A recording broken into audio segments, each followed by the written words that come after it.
Well, I'm super excited to have Jake and Mollie here tonight to be helping us out in our teaching.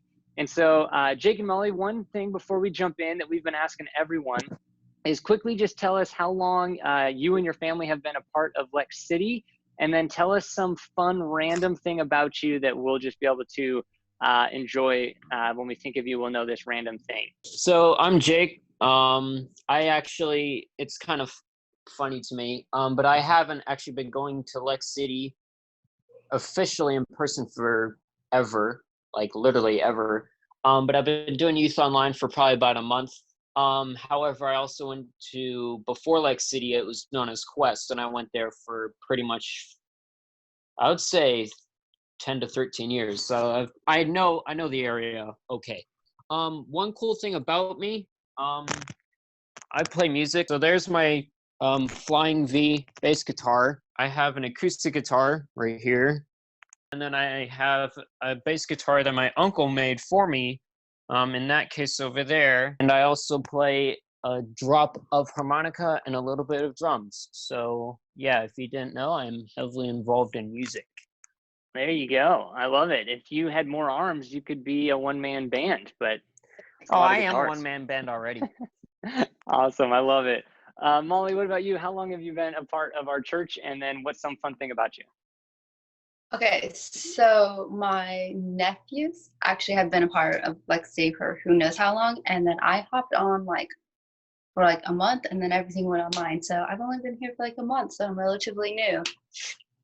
But I guess fun fact, I love doing martial arts, and I was adopted from a city seaport near Hong Kong. Yeah.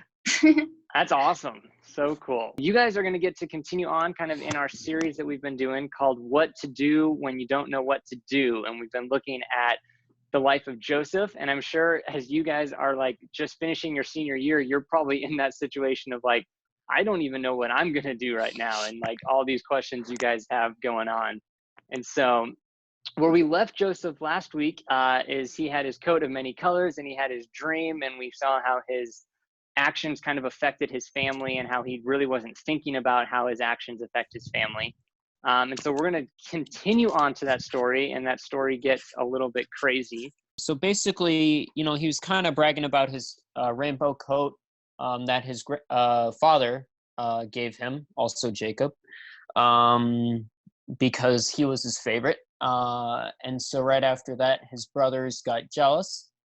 They're tired of we get it, you're special. So they took it a little bit too seriously and decided to fake his death. So they spilled blood on his rainbow coat, and they kind of sold Joseph into slavery. And so they returned home to his father, and they said, hey, does this coat, does this mean anything to you? Do you recognize this? And his father is very sad.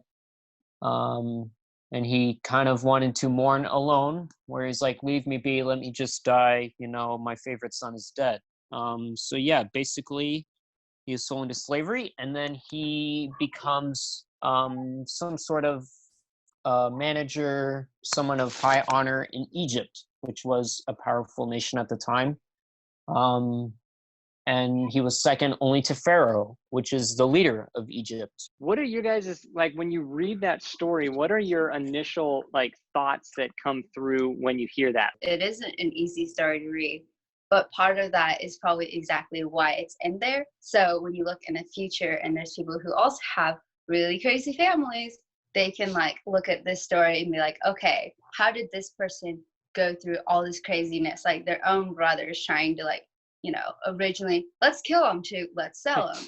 His own father thinking he's dead, and going from that, I felt really loved by this person, and now they think I'm dead, and here they are, and they don't even recognize me 20 years later or whatnot. So I think a lot of it is exactly what you said, the reason why it's in there, so people can look at it oh, he made it. How did he make it through all that craziness?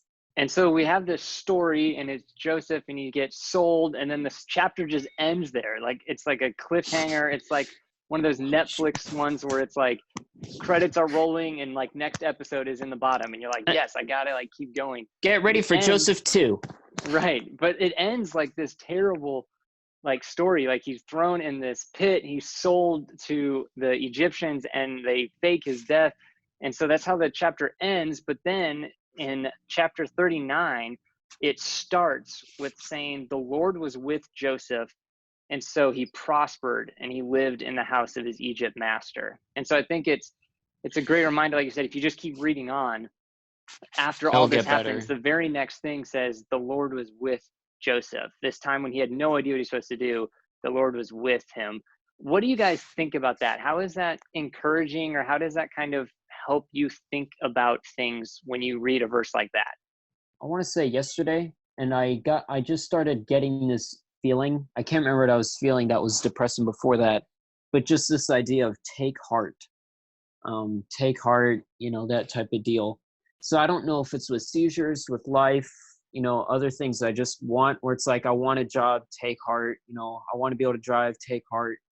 So it's just, you just gotta, I don't want to say roll with the punches in a rude way, but it's like, there's just suffering. That's just how it is. But that doesn't mean that it's always going to be this way.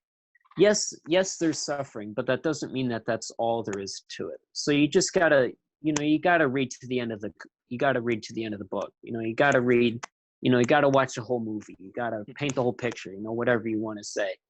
So I think it's just one of those. Yes, it's terrible, and yes, you'll have struggles, but the Lord will be with you every step of the way. So Yeah, Which that's is really good. That's great. like when you're saying that, and it's not going to always be like that.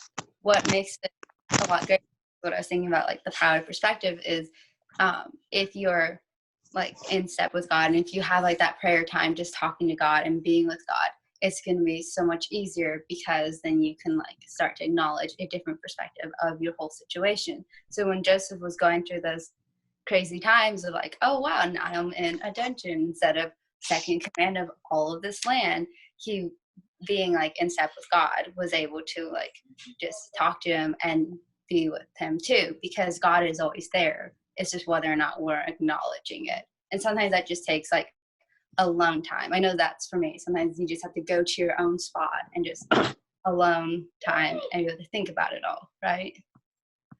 Yeah, that's good. And Mollie, you were talking about this idea of just having a different perspective, or looking at life, through the perspective of not just how you're viewing it right now, and how there can be power in thinking of like, what does this look like from God's perspective? What does this look like from other people's perspectives who are not in it, right now? Have there been ways that you've been able to like practically do that? Like, what are some ways you can work on having a different perspective, maybe of a situation you're in? I think when like if you're going to be able to see things through his perspective, I think you need to be like in the end with him. So you need to know like what the Bible says. You don't need to have it memorized, but you need to have an idea of what it says, because if you have an idea of what it says, then you can link it to being like prayer time, just thinking of like how it connects to a different bigger picture potential.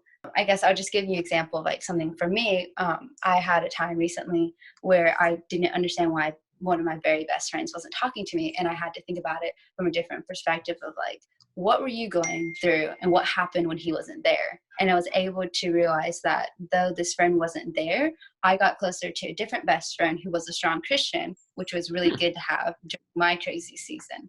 So if you know a little bit of like that God has like plans for good, you'll be able to connect that to, oh, okay, that was your plan for the better, to have me in position with someone who's going to help me through this season. And then the other thing is to also like surround yourself with other Christians and like-minded people, because they can also point out other things that you won't see. Well, that's great. And I think both of the points that you guys made, I think go so well together with this idea of like Mollie, what you're saying of just like having a different perspective, or learning to like think through God's perspective, not just yours. And then I think Jake, even what you were saying of just this idea of like, take heart and just trust God. And like, they really go together, because I think like in this situation, in this story that we're looking at, like Joseph at this point doesn't know the end of the story, right? He's at this point just got pulled out of a well and is being sold to these Egyptian traders and is like, what the heck is going on with my life right now? Right? And like perspective would say, oh, if you just knew what God had planned for you, like it's going to get so much better. But in this moment, it doesn't necessarily sometimes help. And in this moment, what he really needs, he just needs to take heart and just trust God, right? And be like, I trust that you have a perspective. I can't see it right now, but I trust you. And like, when I don't know what to do, I'm just going to trust your perspective instead of my perspective right now. The other idea too about, seeing the whole picture after Joseph's death, where the Israelites were later sold back into Egypt again. And this time the Pharaoh didn't know anything about Joseph, didn't know anything about all that. But even after that, then came Moses, and they were even able to escape Egypt. And so it's kind of a on and off, flicking the switch, experimenting with the light switch a little bit. What happens? Oh, now it's dark. Oh, now it's light. Oh, now. So it's that's what's amazing about the Bible, is it's covered in that. It's more than just Joseph. There's Moses and Joshua, and it kind of keeps going from like the win at Jericho, but also the defeat at Ai, however it's pronounced. So it's all a big up and down. So, and that's still today, Corona. I mean, that's terrible, but even after Corona, maybe there's a flower in there somewhere, and all that. Yeah. Dead leaves or whatever you want to exactly, because it goes right back to perspective. Because if you think about, if I could ask all of you guys right now today to just sit and think about everything that you think is going terrible in your life, and then open your mind up to all the different possibilities through God's eyes perspective, how would your perspective of your life change? Would it be more enlightened because you could take what you were saying about the corona? Is there a flower in it? Lots of people could say, actually, I do see a flower. I always wanted to have time to go exercise, but I always use the excuse of I'll do it later. Now there's hardly any excuse. You have all the time in the world to go running. Or I really wish I got to see my dad more often, but he's a workaholic. Well, look who's going to be home for a while. So there is a flower. It's just a lot of it goes back to that, I think, the power of perspective, and when we see things or try to see things through God's eyes. Well, awesome, guys. Thank you so much for just sharing tonight. I think you guys shared some great wisdom with us and great encouragement from this story.